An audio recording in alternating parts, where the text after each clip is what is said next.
1.21 gigawatts for the NFL this year is 224.8 million, record high for the salary cap. And what we're seeing is an emergence from the pandemic because they didn't take the losses from the 2020 year with mostly no fans all in one fell swoop in 21. They've spread it over multiple years. And now what we see is 208.2 becomes 224.8. And Miles, I think by next year it's going to be 250. Yeah. I think that would make sense. We all know that it's just going to continue to go up, right? I mean, that's the only way that this works. We were talking about it earlier with all the revenue generated from the new TV deals, from everything that they continue to sell, and who knows exactly all that stuff is. There's only more and more revenue. So as that continues to go up, the cap continues to go up and players get paid more. And that's the way it's supposed to work with the CBA. The original salary cap in 1994. Do you remember what it was? Do you know? You were alive then, so it actually did exist as far as you're concerned. I don't know. 34.6 million was the original salary cap. Now you've got guys who leave that much dead money behind or more when they're traded. That teams are just shrugging at a $34.6 million cap charge, but that is where we are. And almost $34.6 million, the cap number, the franchise tag value, cash and cap for quarterback this year is $32.4 million. That's relevant to Lamar Jackson. Now we know if the Ravens go non-exclusive franchise tag, that's how much he'll cost on a one-year contract if he signs it and doesn't try to leave, if he doesn't sign an offer sheet with another team. And if he can't work out a long-term deal with the Ravens, that's what it'll be, $32.4 million for 2023, and then next year it would be a 20% raise at a minimum over that amount under the non-exclusive tag. That's what the Ravens are looking at. That's what Lamar's looking at. That's not a horrible payday, but when you're trying to get your major life-changing generational contract, 32.4 is a far cry from what you're hoping to get.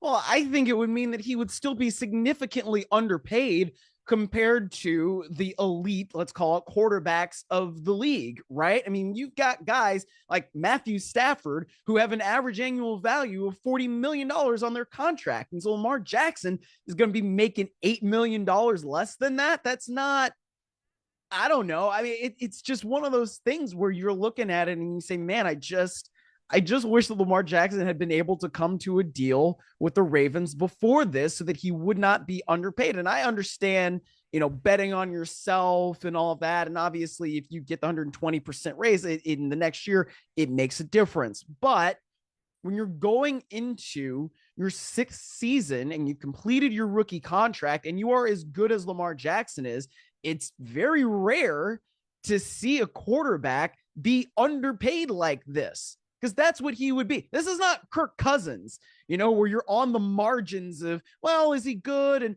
is it this? And no, is it that? And well, I guess sometimes, as long as it's Sunday at 1 o'clock. Like, no. Lamar Jackson is great. We all know Lamar Jackson is great. And so him being paid $32 million, it's like, man, that's kind of a bargain for the Ravens at this point. And what it would be then, Kirk Cousins is the model that Lamar Jackson is currently following. 2 franchise tags and then out, because it would be $32.4 million this year, and then that, and I'm doing the math here as we go, the 20% raise next year would make it $38.8 million. It's $71 million in change over the next 2 years. Then the Ravens would not tag him the following year because it would be a 44% increase, $55.9 million. I don't know, maybe they would tag him a third time at $55.9 million, depending upon where the cap is, depending upon where the market is, depending upon where he is.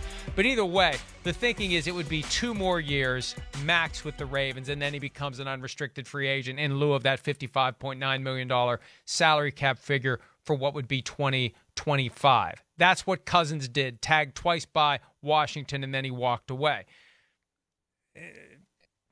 But now's the time to get the major deal. August was the time to get the major deal. And, ESPN has reported twice now. They did it in September. They did it again last week, that Lamar Jackson was offered $133 million fully guaranteed. And there have been people out there who's like, oh, how dare the Ravens only offer him that amount of money? And folks, look, until you see the full deal, until you can understand how the deal works, when further guarantees vest, because the key factor in all of these contracts, 1 year in, how much more becomes fully guaranteed 1 year in? Because they ain't cutting him after 1 year.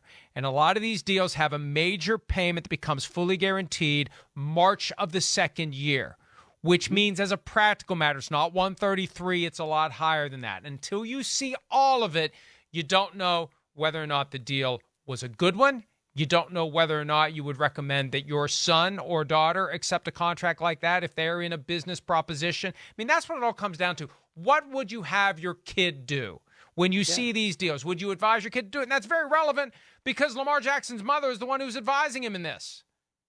Right, exactly. And it's part of why we don't really know what the situation is. And, I want to side with Lamar Jackson on all of it. I think that he should be one of the highest paid players in the league, but we don't know really what the negotiation is. And this is unprecedented because we have a quarterback who is not being represented by an agent who has done this as many times as many of these big time agents have. And that's his right. I'm not saying it's not, but it's just one of these situations where you want the player to get paid, but at the same time, Baltimore as an organization is going to do what they want. That's why it's a negotiation. Not everybody is going to get exactly what they want in this. The Ravens have said nothing about any of the details of the contract that was offered to Lamar Jackson in August of last year. Out of respect for the process, Lamar wants it all to be kept very quiet, okay? Well, somebody leaked enough of it to create the impression that the Ravens didn't make a good offer to Lamar Jackson. That's what this is all about. Oh, it's only $133 million fully guaranteed. Look at Kyler Murray. Look at Deshaun Watson. Look at this. Okay, fine. Let's put all the details out there. Somebody, Lamar Jackson, NFLPA, put out there all the details of what the Ravens' best offer was. And I predict that if that would ever happen, there would be an overwhelming majority of folks who would say, Lamar, you should have taken that deal when you can. And you better go ask if you can get it now because maybe they've changed their mind. That's my prediction. If Lamar Jackson would ever put all the contract details out there in an effort to show us how unreasonable the Ravens were being, I think it would have the opposite impact. And I think people would say, you probably should have taken that deal. Well, look, I think also part of this is that we give the Baltimore Ravens some benefit of the doubt because we know that they are a well-run organization, right? We know Eric DeCosta is a good GM. We know that John Harbaugh is a good head coach, and he has tried to say all of the right things in press conference settings. So is Eric DeCosta. Bisciotti is a pretty darn good owner as well. So that's, I think, where some of this, it's, I don't want to even say tilted in the Ravens here because it's not necessarily, but we're giving the Ravens as an organization a benefit of the doubt that we probably almost certainly would not give to, let's say, the Houston Texans, right? One of these organizations that we know is not is functional as the Ravens are. And that's why the Ravens are as competitive as they are each and every single year. So I think that's one of the dynamics that plays into it too. When John Harbaugh and Eric DeCosta met with the media 12 days ago for their end of season press conference, at one point DeCosta said there's two different Lamar Jacksons we're dealing with. We're dealing with the player, and we're dealing with the agent. And I love Lamar Jackson, the player, yada, yada, yada. Nobody ever pressed him for his opinion on Lamar Jackson, the agent. I have a feeling it would have been an interesting response in contrast to his feelings on Lamar Jackson, the player. But that's where it's going. If they can't work this out, I think it'll be non-exclusive franchise tag at $32.416 million. Then he can go out to the open market and he can see if someone will sign him to an offer sheet, understanding that if the Ravens don't match it, they have to give up 2 first-round picks. That's the stakes, that's the price, and that's where I think this is going to be when the dust settles on the franchise tag applications. Hi, it's Mike Florio. Thanks for watching PFT on YouTube. Hit subscribe for the latest news and analysis from Pro Football Talk.